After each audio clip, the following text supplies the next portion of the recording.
গোলকগঞ্জৰ নালিয়া তৃতীয় খণ্ড গাঁৱত ধৰ্ষণ কাণ্ড গাঁওখনৰ ইছমাইল হক নামৰ যুৱকজনৰ বিৰুদ্ধে ধৰ্ষণ কাণ্ড সংঘটিত কৰাৰ অভিযোগ উত্থাপিত হৈছে।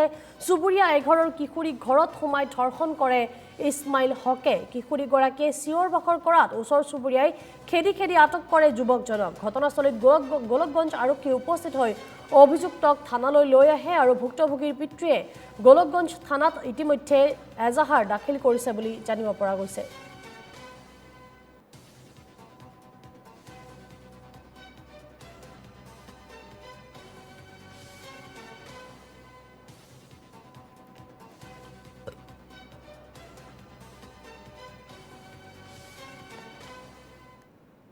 আনহাতে তিনিচুকীয়াত আটক কৰা হৈছে ধৰ্ষণত অভিযুক্ত মন্টু সাহু নামৰ এজনক। 10 বছৰীয়া নাবালিকাক ধৰ্ষণৰ অভিযোগ আছে মন্টু সাহুৰ বিৰুদ্ধে আৰু মন্টু সাহুৰ ঘৰত বন কৰা মহিলাৰ কন্যা আছিল ভুক্তভোগী।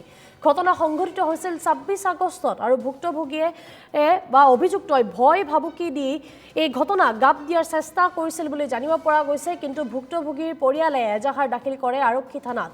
গেলাপুখুৰী থানা আৰু তিনিচুকীয়া সদৰ থানাৰ আৰক্ষীয়ে মন্টুক বিচাৰি আৰম্ভ কৰে অভিযান আৰু অৱশেষত তিনিচুকীয়াৰ পাৰ্শ্বৱৰ্তী বালুগাদাত আটক কৰে মন্টু সাহুক আৰু ধৰ্ষণকাৰীক সহায় নকৰিবলৈ তিনিচুকীয়াৰ উকিল সন্থাক আহ্বান জনাইছে সদৌ টাই আহোম ছাত্ৰ সন্থাৰ সভাপতি মিলন বুঢ়াগোহাঁয়ে।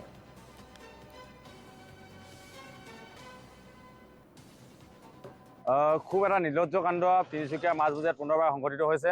ইতিমধ্যে এগৰাকী কণমানি 10 বছৰীয়া এজনী কণমানিক ধৰ্ষণ কাণ্ডৰ দৰে এনেকৈ ঘটনা হৈছে, মানে যৌন নিৰ্যাতন চলাইছে। জানিব পৰা মতে প্ৰাক্তন বিধায়ক ৰাজু সাহু ডাঙৰীয়াৰ কনিষ্ঠ ভাতৃ হয়। তেখেতৰ নাম মন্টু সাহু বুলি ইতিমধ্যে আমি জানিব পাৰিছোঁ। গতিকে ইতিমধ্যে গেলাপুখুৰী থানাৰ অন্তৰ্গত যিহেতু অঞ্চল আছিলে, ইতিমধ্যে গেলাপুখুৰী থানাত আমি জনোৱা হৈছে আৰু তেখেতক দোষী কৰায়ত্ব কৰা হৈছে আৰু সদৰ থানাত ইতিমধ্যে তেখেতক লৈ যোৱা হৈছে।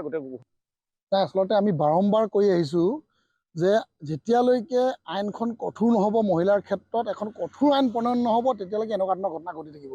আৰু অসমবাসী আৰু তিনিচুকীয়াবাসীৰ লগতে সমগ্ৰ ৰাইজ কিন্তু জাগ্ৰত হ'ব লাগিব এই ক্ষেত্ৰত। নাৰীক সুৰক্ষা দিয়াৰ ক্ষেত্ৰত কিন্তু প্ৰশাসনে যিমান দায়িত্ব ল'ব লাগে তাতোকৈ বেছি দায়িত্ব কিন্তু অসমবাসী ৰাইজে ল'ব লাগিব। তিনিচুকীয়াৰ এনেকুৱা ধৰণৰ ঘটনাবিলাক ঘটাৰ যি উদাহৰণবিলাক বাৰম্বাৰ দেখি থকা হৈছে, সেই তিনিচুকীয়াবাসী ৰাইজে কিন্তু জাগ্ৰত হ'বলৈ হ'ল।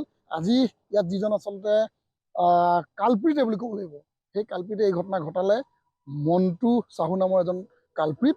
তেখেতক আইনে কোনো পধ্যে কোনো সুৰুঙালৈ যাতে বাচি যাব নোৱাৰে, কাৰণে যিসকলে চেষ্টা কৰিব তেখেতসকলেও আমি সকিয়নি প্ৰদান কৰিছোঁ যাতে কেতিয়াও তেখেতক কিন্তু সহায় কৰিব নালাগে।